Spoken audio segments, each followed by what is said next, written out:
একটা cricket match, 6টা mobile চুরি, তারপর যা ঘটল সেটা ছিল চরম অমানবিক। ফজলুল হক হলে তোফাজ্জল হোসেনের জীবনের শেষ মুহূর্তগুলো কাটে নির্মম নির্যাতনের মধ্যে।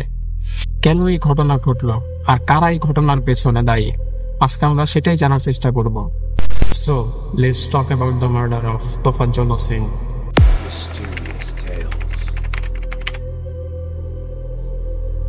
তোফাজ্জলের বাবা আব্দুর রহমান 2016 সালে সড়ক দুর্ঘটনায় মারা যান।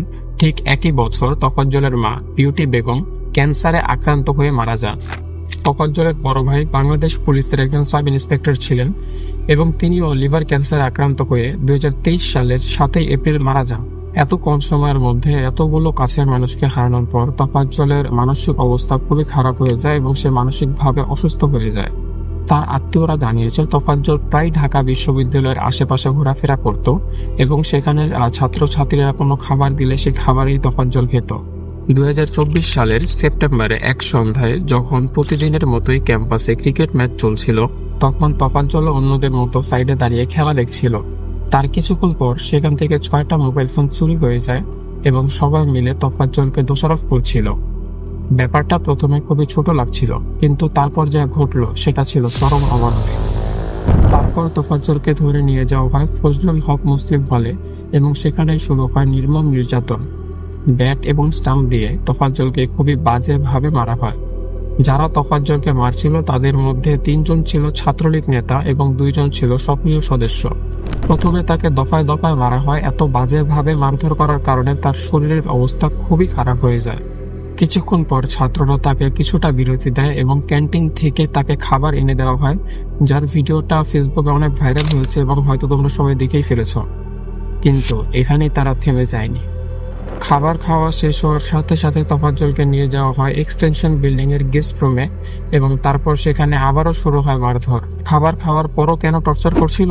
এটা ছিল শারীরিক এবং মানসিকভাবে তোফাজ্জলকে ভেঙে ফেলার এক নোংরা চেষ্টা। কিন্তু তখন তোফাজ্জল অলরেডি আধমরা অবস্থায় ছিল। মারতে মারতে তোফাজ্জলের পায়ের মাংস পর্যন্ত বের হয়ে গিয়েছিল। তো এতে তোমরা ধারণা করতেই পারছো যে তোফাজ্জলকে কত নির্মমভাবে মারা হয়েছিল। তারপর ছাত্ররা তোফাজ্জলের মামাকে কল করে এবং কল করে মোবাইল ফেরত না চেয়ে তারা চেয়েছে 35,000 টাকা। তার পরিবারকে প্রেসারাইজ করে অর্থ দাবি করা হয়।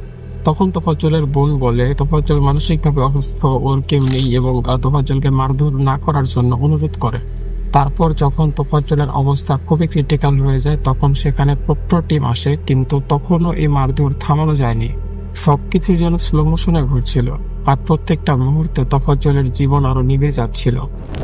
শেষমেশ রাত 12টার দিকে হলের কিছু আবাসিক শিক্ষক তোফাজ্জলকে ঢাকা মেডিকেল কলেজ হাসপাতালে নিয়ে যায়, কিন্তু তার আগেই সবকিছু শেষ হয়ে গিয়েছিল। ডক্টররা তোফাজ্জলকে ডেড অন অ্যারাইভাল ঘোষণা করে।